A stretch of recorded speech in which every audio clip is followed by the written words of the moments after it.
Hello दोस्तों, तो स्वागत है आपका हमारे यूट्यूब चैनल एनजे एक्सप्लेन में। और यह है कॉबी और भेड़िया कॉमिक्स कारकोटक का दूसरा पार्ट।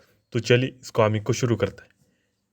कारकोटक सर्प जाति जंगल के एक घने व निर्जन क्षेत्र में, जहाँ रोशनी भी भूमि को स्पर्श करने को में खुद को असमर्थ पाती है। जमीन पर पटक कर अपने फन को घायल मत कर नादान नागोपी। तुझ पर मानवों ने जो जुल्म किया है उसका बदला उनसे अवश्य लिया जाएगा। नहीं सर कोटक, बदला सिर्फ मैं लूंगी। अफसोस सिर्फ इतना है कि मेरे और नागुश के मनी से इच्छाधारी शक्ति ग्रहण कर पाने से पूर्व ही वह हमसे छिन गई। लेकिन नागुश की हत्या का बदला केवल मैं लूंगी। मेरी आंखों में उसकी हत्या के जिम्मेदार सभी मानवों की तस्वीरें छप चुकी हैं। सर्प कोटक, उन्हें मैं नहीं छोड़ूंगी। पागल मत बनो, मैं तुम्हारी मांग को पूरा नहीं कर सकता। मुझे अवसर दिया जाए।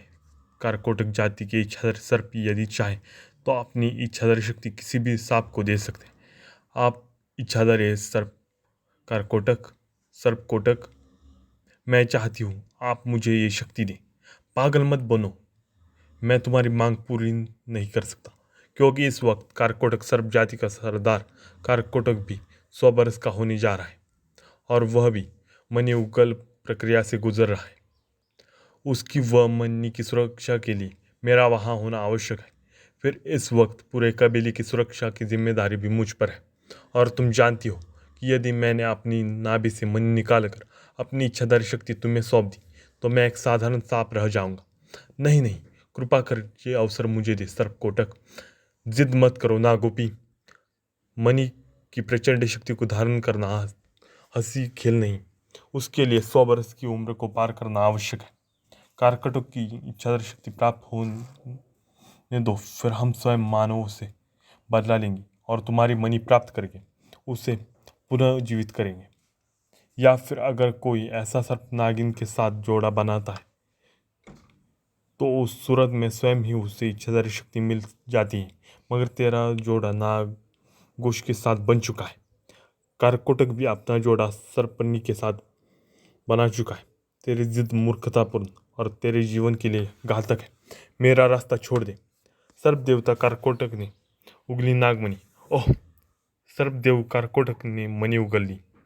सर्पकोटक ने ऐलान किया। सर्प देवता कारकोटक ने मणि उगल दी है। ये महान उत्सव का समय है।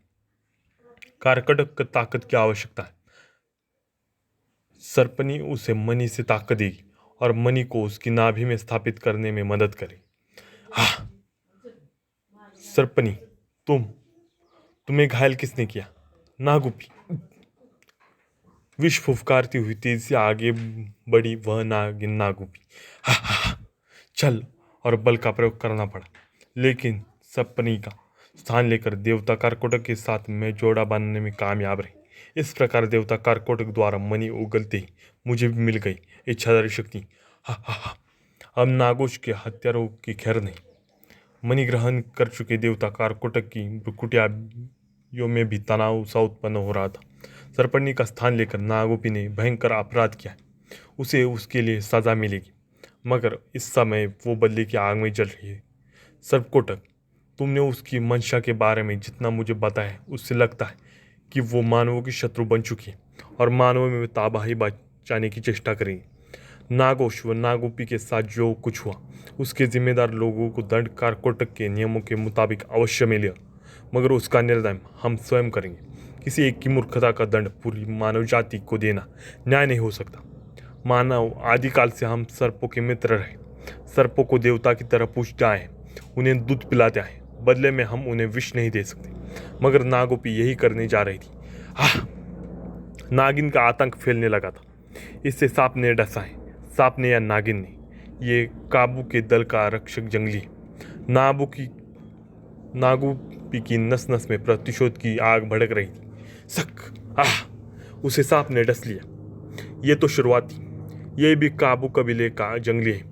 ये भी उस वक्त काबू के साथ ही था जब काबू ने भाला मारकर उस नागिन को बस में किया था। तो क्या इसे भी उस नागिन ने ही डसा है? ये सब कोबी के कारण हो रहा है। जंगल में जब भी कोई मुसीबत आती है तो उसके पीछे 50% कारण कोबी होता है। हम उसे भी दोष नहीं दे सकते भेड़िया। वो पूरा पशु बुद्धि है। उसकी पशु बुद्धि को जो मानव बुद्धि नियंत्रण में रखती थी वो तुम्हारे रूप में अलग हो चुकी है। पहले तुम जिसे केवल बुद्धि के हल्के से प्रयोग से ही नियंत्रित कर लेते थे, अब उसके लिए तुम्हें बुद्धि के अलावा संपूर्ण शारीरिक बल की भी आवश्यकता पड़ती है। और ऐसा तब तक चलेगा जब तक तुम दोनों एक फिर से एक नहीं हो जाते। इसलिए भेड़िया, कोबी की स्थिति को समझने की चेष्टा करो। इससे पहले भी इससे बड़े बड़े संकट आए हैं जिनका समाधान हमने धैर्य से किया है। अब भी उसी ढंग से हमें इस संकट को हल करना होगा। कोबी से टकराव की नौबत आए बिना और नागिन से सावधान रहकर जीन ठीक कर रही। सावधान रहना आवश्यक है क्योंकि मनी वाली घटना में नागिन कोबी के अलावा हम सबको भी देख चुकी है। वो हम पर भी वार करने से नहीं चुकी। उसे मनी चाहिए और मनी कोबी के पास है। शायद मनी लेने के बाद वो शांत हो जाए। हाँ, अगर वो उसे मिली तो। सरदार काबू बिन की धुन पर नागोपी को पकड़ने को निकला था। जैन वहां पहुंची। सरदार काबू, रुको, ये क्या कर रहे हो? वो नागिन पागल हो गई। मैं उसे पकड़कर उसका फन कुचल दूंगा जैन, मगर तुम में से मुझे सांप की गंध क्यों आ रही? वो नहीं, तुम। हाँ, वो मैं ही हूँ जिससे तुम बीन से रिझाने की चेष्टा कर रहे थे, मगर अब मैं वो साधारण नागिन नहीं रही जो तुम्हारी बीन पर खींची चली आओ। इच्छाधारी नागिन हूँ मैं। इच्छाधारी का अर्थ समझता है या नहीं? नहीं समझता तो समझ ले। मेरी इच्छाओं पर इन तुच्छ बीनों का नहीं, मेरा अपना नियंत्रण है। और जिसका खुद पर नियंत्रण होता है उसे कोई अपनी शक्ति से बांध नहीं सकता। इसे खत्म कर। आह, खत्म अब सिर्फ मैं करूंगी। उफ। काबू की लाश के साथ फूजो को मिली वह जानकारी उसे झकझोर गई थी। इच्छाधारी नागिन जैन का रूप धरकर आई। ये खतरनाक स्थिति है। किसी तरह से भेड़िया व जैन को ये खबर पहुंचाओ। भेड़िया और जैन को कोबी की तलाश थी। मुझे डर यह है कि कहीं हमसे पहले वो नागिन उस तक न पहुंच पाए। मन लेकर कोबी कहाँ गया होगा? कोबी मसाबे के साथ खेल के पूरे मूड में था। देखो मसाबा, ये कितनी चमकती है, लेकिन इससे ज़्यादा रोशनी तो चांद की होती और उससे भी ज़्यादा रोशनी सूरज की होती। सूरज रोशनी की चीज़ से अच्छा तो तुम मेरे लिए कोई गेंद वगैरह लाते ताकि हम खेल पाते। गेंद? गेंद? अच्छा रुको, कहाँ जा रहे हो? कोबी ने अपने तीक्ष्ण नाखूनों से वृक्ष की छाल छिल डाली। गेंद? कोबी, वहाँ क्या कर रहे हो? यहाँ। कोबी ने वृक्ष की छाल को मनी पर लपेटकर उसे गेंद का रूप दे दिया। गेंद? लो, बन गई गेंद। अपनी नन्ही दोस्त मसाबा का दिल रखने के लिए कोबी दिमाग का भी थोड़ा इस्तेमाल करता था। मसाबा, ले गेंद। वो क्या खेलेगी? लकड़ी गेंद। लकड़ी गेंद कैसे खेलते हैं? ये तो बहुत आसान है, देखो मैं तुम्हें बताती हूँ। तुम वहाँ से गेंद मेरी ओर फेंको, मैं यहाँ से इस पर लकड़ी से गेंद पर चोट करूँगी, फिर तुम गेंद को पकड़ कर लाना।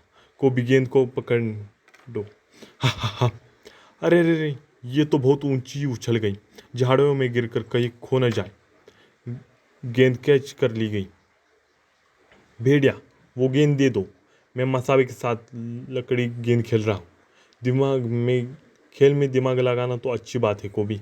हाँ, मगर ऐसे खेल खेलना खतरनाक होता है जिसमें किसी की जान चली जाए, और तुमने कल रात वही खेल खेला है। शायद तुम्हें पता नहीं कि तुम्हारी उस हरकत से न सिर्फ तुम्हारी बल्कि हमारी भेड़िया और कई जंगलवासियों की जान खतरे में पड़ गई। नागिन सबके खून की प्यासी हो गई कोबी।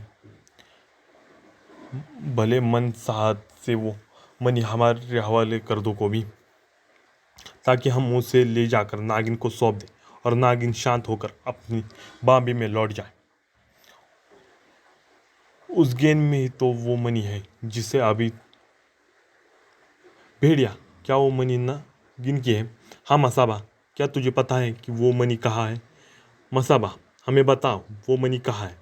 उस गेंद में ही तो वो मनी है जिसे अभी अभी तुमने कोबी को वापस किया है।